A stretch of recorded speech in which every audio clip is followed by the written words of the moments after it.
All right, guys. Welcome to comma tip number one. This is one of seven. This is, again, comma use is very important.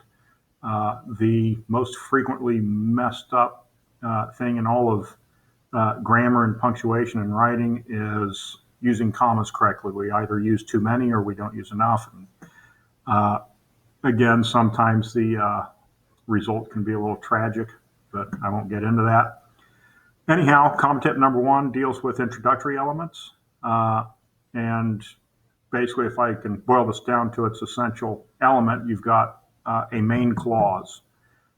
Every sentence has to have a main clause, and you'll find that main clause. And if there's anything in front of the main clause, any group of words that comes before it, you're simply going to put a comma at the end of that group of words. So we'll see what that looks like here. So again, main clauses often have single words, phrases, or other clauses that introduce them.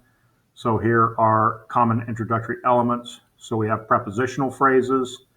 So we have, we've gone over parts of speech, or at least you should have. So you should know what prepositions are and be able to identify those. So if you see prepositions beginning sentences, oftentimes you're going to be throwing commas after those. So I've got at, in, under, on, and the thing that goes with them. So at midnight, in Count Dracula's castle, so on and so forth. That makes up a prepositional phrase. And if your prepositional phrase is four or more words in length, or you have more than one of them in a row starting off a sentence, you're simply going to put a comma after it. Next one we're looking at is participle phrases. Now, participle is, again, it's a form of a verb that ends in ing or the past participial form. We've done DOLs in class. You guys should know what these look like. So slurping, wheezing, bumped, broken. Again, whenever I see verbing or verbed at the beginning of a sentence, I'm going to be using a comma wherever that group of words ends and my main clause begins. Next is the infinitive phrase. An infinitive is simply the word to with a verb, right? To walk, to talk, to pray, to avoid, to be, to conclude. Again, if I start a sentence with to verb, I have an infinitive phrase as an introductory element. I'm going to put a comma after it. Appositives. This is a noun phrase, so this would be a group of words that functions as a noun, and it renames another noun, typically one that comes before it. So here, the appositive will start off and the noun will come after it. Anyhow, the best student in Professor White's biology class. Notice that this group of words talks about a person, right? And a person is a noun. So this group of words here is functioning as a noun. And if it renames another noun, we call that an appositive. So the best student in Professor White's biology class is a person. My roommate with the worst table manners. Again, talking about a person. The shyest boy in class, right? Again, we're talking about people, places, things in these groups of words. So that's called an appositive if it's renaming or describing another noun. Okay. Again, if we start a sentence off with that, so I've got, say, something like the best student in Professor Wright's biology class, Bob, is one of the most annoying people I know. The best student in Professor Wright's biology class was used to describe Bob in the example I just gave you. So again, look for those. Noun of direct address, this is where you're talking to someone, you're directly addressing them. Hey, Bob. Hey, Ned, right? Ned, Mr. President, whatever you call them, okay, or other living being. Noun of direct address, beginning of the sentence, follow with a comma. Okay, adverbs, you guys should know these again. One of the 8 parts of speech. So whenever I have an adverb starting a sentence, like meanwhile, unfortunately, so on and so forth, I'm going to use a comma after it. Subordinate clause. We've seen a couple phrases up here: infinitive phrase, participle phrase, prepositional phrase, appositives or noun phrases. Here we're looking at a clause. Again, you should know the difference between a phrase and a clause by now. If not, just really quickly, a clause is a group of words that contains a subject and a verb. Uh, Phrases are going to be missing one or the other or both of those things in the group of words. Anyhow, a subordinate clause is going to start with a subordinate conjunction and then a subject and its verb. So I've got the subordinating conjunction when, unless, even.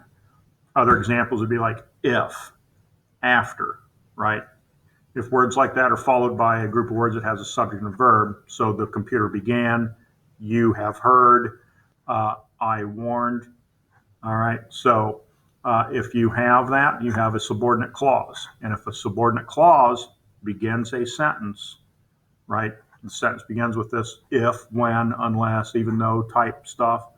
You're going to have a comma after it. Okay. Every time. Speaker tags.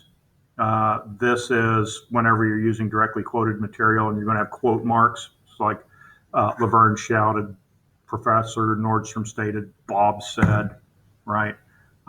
Whenever you start a sentence off with that speaker tag, again, it's going to be comma, then the quote after that. So, looks like this, whatever the introductory element is, comma, followed by your main clause. And again, the main clause, just like what it sounds, is going to be the main idea of the sentence. So here we have, at midnight in Count Dracula's castle up on the hill, you can hear Diana Ross crooning from the stereo. This sentence says you can hear Diana Ross crooning, right? That's what this sentence says. This is the main clause. Well, clearly we see they have something up here that came before the main clause. At midnight in Count Dracula's castle, up on the hill. Again, we have introductory prepositional phrases. Please note the comma goes after all of them.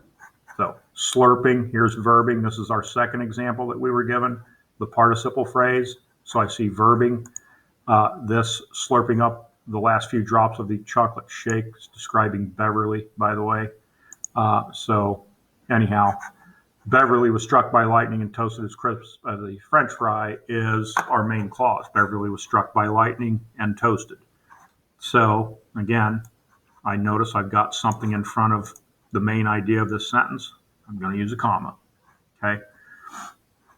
So to avoid, there's to verb, right? Introductory infinitive phrase. The sentence says, Roy rubs garlic on his body. Okay. Again, they stuck this before the main thing that the sentence is saying. So I put a comma after it. A positive. So here I have the best student in Dr. Wright's biology class, Lakeisha. So this noun phrase here, the best student in Dr. Wright's biology class, again, a person. So this is a noun phrase, and it describes the noun Lakeisha. That makes this in a positive. Again, the sentence says, Lakeisha happily dissects every frog and pig fetus. Okay? They added this to the beginning of our sentence. Stick a comma after it. Okay? So here's the noun and direct address. Ned. You're talking to Ned, comma. Were you the idiot? Blah, blah, blah, blah, blah. Introductory adverb acting as a transition. Meanwhile, notice this, my transition here. Meanwhile, comma. The angry bees noticed Warren. So this sentence says, the angry bees noticed Warren. They stuck this before it. This sentence, same thing. Donald grabbed the monitor and threw it out the window is the main thing that we get from this sentence. It's the main clause.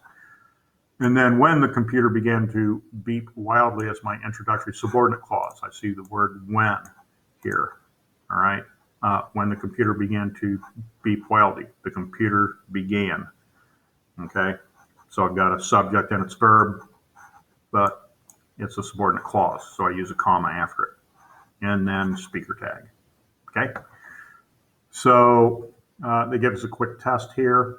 Add commas where they are necessary. Looking at number one here, I see the word because. Now, some of you were told that you cannot begin a sentence with the word because. That is not accurate.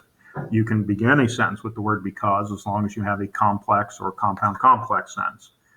And all I'm looking at here is an introductory subordinate clause. Because she is short, she is. So I'd put a comma right here, right? Francine loves to go food shopping with Rachel, comma, a tall friend. Strolling, here's verbing, right, down the aisles. Francine asks. So here I have this participle phrase, present participle here. So strolling down the aisles, comma, Francine asks Rachel to grab packages of imported crackers, blah, blah, blah. Okay.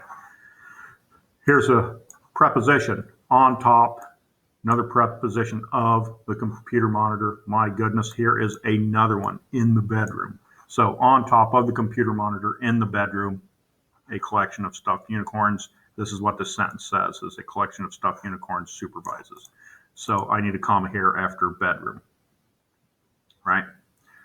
So I'll let you guys take a look at the rest of them, see if you have some confidence in what you're doing. If not, feel free to seek me out, ask some questions. All right. So again, that was the introductory elements, comma tip number 1.